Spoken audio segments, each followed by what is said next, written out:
जे अभियान आहे, या अभियानामध्ये पहिली महत्वाची गोष्ट जी आहे ती आहे जलसंधारणाची कामं. पूर्वी जलसंधारणाच्या कामाला एवढं महत्व दिलं जायचं नाही. जलसंधारणाच्या कामाला इथून पुढे महत्व दिलं जाणार आहे. दुसरं महत्वाचं जे याच्यामध्ये काम केलं जाणार आहे जी रामजी अभियानामध्ये, ते आहे गावातील अंतर्गत रस्ते किंवा जोडणारे रस्ते, की ज्या माध्यमातून आपल्या गावाचा विकास व्हायला मार्ग मिळेल.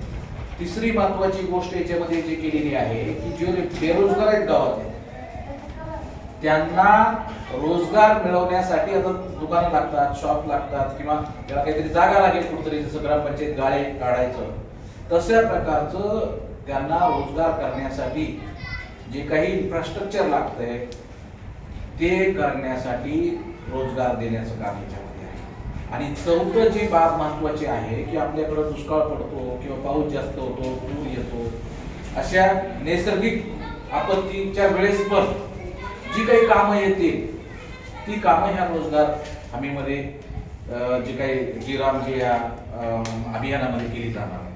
ते अशी 4 महत्वाचे कामं, आणि ही ग्रामपंचायतीला संधी आहे करण्याची, की ज्या माध्यमातून आपल्या गावचा विकास करण्यासाठी, म्हणजे शेतीपूरक शेती आणि हे सगळ्या गोष्टी, कारण गाव म्हणल्यानंतर शेती आहे, तर याच्या अनुषंगाने हे 4 बदल याच्यामध्ये केलेले आहेत.